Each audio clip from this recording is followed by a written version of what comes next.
നമസ്കാരം, മലയാളി വാർത്തയിലേക്ക് സ്വാഗതം. മഹദി എന്ന തലാലിന്റെ സഹോദരന്റെ ഫേസ്ബുക്ക് പോസ്റ്റ് നമ്മളെല്ലാവരും കണ്ടതാണ്.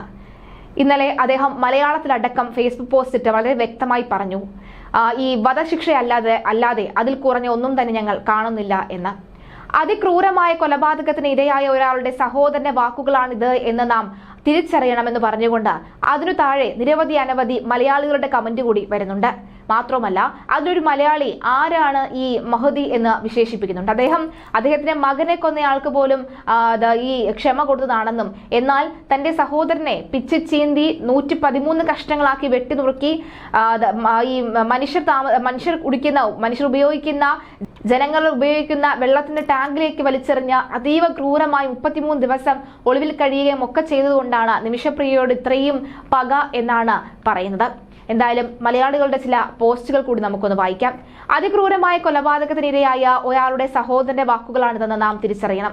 നിമിഷപ്രിയയ്ക്ക് പറയാൻ കാരണങ്ങൾ ഒരുപാട് ഉണ്ടായേക്കാം, പക്ഷേ അവർ ചെയ്തത് തീർച്ചയായും വലിയ പാപമാണ്. നിയമം കയ്യിലെടുക്കലാണ്. നമ്മുടെ നാട്ടിലും കാരണങ്ങൾ എത്രയുണ്ടായാലും നിയമം കയ്യിലെടുക്കാനോ എതിരാളിയെ നമുക്ക് തന്നെ കൊന്നുകളയാനോ അവകാശമില്ലല്ലോ. ഈ സംഭവങ്ങൾ നേരെ തിരിച്ച് ഒരു കേരളക്കാരനാണ് ഉണ്ടായത് എങ്കിൽ നമ്മുടെ വികാരം എന്തായിരിക്കുമെന്ന് പറയേണ്ടതില്ലല്ലോ. നിമിഷപ്രിയയ്ക്ക് മാപ്പ് നൽകുക എന്നത് ആ യമനി കുടുംബത്തിന്റെ അളവറ്റ ഔദാര്യം ഉണ്ടെങ്കിൽ മാത്രമേ സാധ്യമാവുകയുള്ളൂ. ആ ഔദാര്യം നമുക്കൊന്നിച്ച് അവരോട് താഴ്മയോടെ അപേക്ഷിക്കാം. അവർക്ക് നഷ്ടപ്പെട്ട പരിഹാരമായി കഴിയാവുന്നതെന്തും ചെയ്തു കൊടുക്കാം. എന്നാലും കൊന്ന് മുറിച്ച് കഷ്ണങ്ങളാക്കിയ ഒരു മനുഷ്യന്റെ ശരീരത്തിന് പകരമാകുമോ? പ്രിയപ്പെട്ട തലാലിന്റെ സഹോദരനോടും കുടുംബത്തോടും നമുക്ക് അപേക്ഷിക്കാം. നിങ്ങൾ നിമിഷയുടെ പ്രായമായ അമ്മയെക്കുറിച്ച് ഓർക്കുക, മാപ്പ് നൽകുക. നിമിഷയുടെ ഉദരത്തിൽ നിന്ന് ജനിച്ചു വീണ ആ പൊന്നോമനയുടെ മാതാവിനെ, അല്ലെങ്കിൽ പൊന്നുമകളുടെ മാതാവിനെ ആ കുട്ടിക്ക് തിരിച്ചു കൊടുക്കുക. നിങ്ങൾ മാപ്പ് നൽകാതെ ആ സഹോദരിയെ കൊന്നു കളഞ്ഞതുകൊണ്ട് നമുക്ക് ഒന്നും തിരിച്ചു കിട്ടില്ലല്ലോ. പക്ഷേ മാപ്പ് നൽകിയാൽ നിങ്ങൾ ചെയ്ത ഈ വലിയ ഔദാര്യം നന്ദിയോടെ ഈ ലോകം ഓർക്കും. അതിലുപരി ഇസ്ലാമിക വിശ്വാസിയായ നമുക്ക് തീർച്ചയായും പാരാത്രിക ലോകത്ത് രക്ഷിതാവായ റബ്ബിന്റെ കോടതിയിൽ കണക്കില്ലാത്ത പ്രതിഫലം കിട്ടുകയും ചെയ്യും.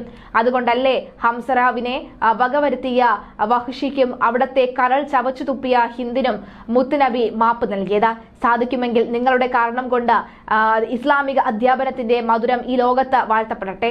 അത് നിങ്ങൾക്കും കുടുംബത്തിനും തൗഫീഖും ശക്തമായ ക്ഷമയും അള്ളാഹു നൽകട്ടെ എന്നുള്ളതാണ്. അതായത് സത്യം എന്താണെന്ന് മറച്ചു വെക്കുന്നില്ല, പക്ഷേ അദ്ദേഹത്തിനോട് താഴ്മയെ അപേക്ഷിക്കുകയാണ് ആ നിമിഷപ്രിയെ വെറുതെ വിടുക എന്ന്. നിങ്ങൾ അലിവ് കാണിച്ചിരുന്നുവെങ്കിൽ അതൊരു ചരിത്രമാവുമായിരുന്നു. അങ്ങേക്ക് കോടിക്കണക്കിന് ജനങ്ങളുടെ പ്രാർത്ഥനകൾ ഉണ്ടാവുമായിരുന്നു. ഫൈസൽ റിയാസ് എന്നയാളുടെ ഫേസ്ബുക്ക് പോസ്റ്റും ഇതിനോടൊപ്പം തന്നെ ഷെയർ ചെയ്തുകൊണ്ടാണ് ഈ മഹദി തന്റെ മലയാളത്തിലുള്ള പോസ്റ്റ് പങ്കുവയ്ക്കുന്നത്. നിമിഷപ്രിയ കുറ്റക്കാരിയല്ല എന്ന് വരുത്താനായി മലയാള മാധ്യമങ്ങൾ ശ്രമിക്കുന്നതാണ് തലാലിന്റെ കുടുംബത്തെ ചൊടിപ്പിച്ചിരിക്കുന്നത് എന്നാണ് ഫൈസൽ നിയാസിന്റെ പോസ്റ്റിൽ പറയുന്നത്. മലയാള മാധ്യമങ്ങൾ നൽകിയ വാർത്തകളുടെ സ്ക്രീൻഷോട്ടും ഒപ്പമുണ്ട്. ഫൈസൽ നിയാസിന്റെ പോസ്റ്റ് നോക്കാം.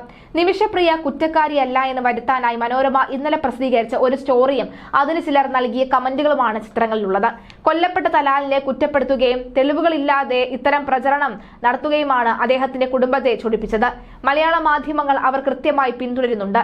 തലാലിന്റെ സഹോദരന്റെ ഫേസ്ബുക്ക് പേജിൽ പിന്നിലേക്ക് പോയി നോക്കിയാൽ അറിയാം അവർ കഴിഞ്ഞ 9 വർഷത്തോളമായി ഇക്കാര്യത്തിൽ എടുക്കുന്ന നിലപാട് എന്താണെന്നുള്ളത്. കഴിഞ്ഞ ദിവസം BBC-ക്ക് നൽകിയ അഭിമുഖത്തിൽ തലാലിനെ കുറ്റക്കാരനാക്കി നിമിഷപ്രിയയെ ഇരയാക്കി ചിത്രീകരിക്കുന്ന ഇന്ത്യൻ മാധ്യമങ്ങളെക്കുറിച്ച് വളരെ രൂക്ഷമായാണ് അദ്ദേഹത്തിന്റെ സഹോദരൻ സംസാരിച്ചത്. യമനിലെ ജുഡീഷ്യൽ സംവിധാനത്തെ ഇവിടെ ഇരുന്ന് കുറ്റപ്പെടുത്തുന്നവർ ഈ കേസിന്റെ നാൾവഴികൾ മനസ്സിലാക്കിയിട്ടുണ്ടോ? ഇന്ത്യയിലെ പോലെ പതിറ്റാണ്ടുകൾ നീളുന്ന നീതി സംവിധാനമല്ല അവിടെയുള്ളത്. പൊതുവെ അറബ് നാടുകളിൽ പരമാവധി വേഗം തന്നെ നീതിന്യായ സംവിധാനങ്ങൾ പ്രവർത്തിക്കാറുണ്ട്. എന്നിട്ട് പോലും ഈ കേസ് 9 വർഷത്തോളം പിന്നിട്ടു. മറ്റൊരു രാജ്യത്തെ പൗരയാണ് പ്രതി എന്നതുകൊണ്ടാണ് തന്നെയാണ് ജുഡീഷ്യൽ സംവിധാനത്തിന്റെ എല്ലാ ലെവലുകളിലൂടെയും കടന്നു പോവുകയും അപ്പീലുകൾ തള്ളപ്പെടുകയും അവസാനം അവിടുത്തെ രാഷ്ട്രീയ നേതൃത്വം വിധി നടപ്പാക്കാൻ അനുവദിക്കുകയും ചെയ്തത്.